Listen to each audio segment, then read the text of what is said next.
बिहार का विकास पंचायतों से और पंचायत का विकास आपका विकास।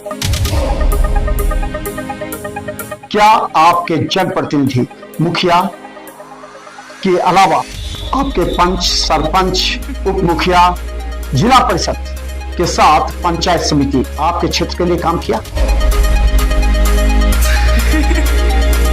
कोनो काम नहीं हुआ मुखिया जी के द्वारा। समस्या यही कि रोड नहीं बन रहा है, ना हम लोग के घर दीवार दिया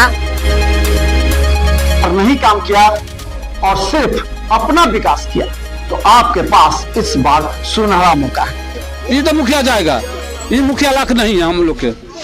उखाड़ फेंके ऐसे जनप्रतिनिधि को, वरना आगे 5 साल फिर आप पछताएंगे, क्योंकि सरकार बार बार योजनाएं आपको नहीं देगी और जब योजना देती है तो आप ऐसे तत्वों से दूर रहें जो आपको बहलाएंगे, फुसलाएंगे और फिर आपको वोट देने के लिए प्रेरित करेंगे, क्योंकि वो तत्व उसके एजेंट होते हैं।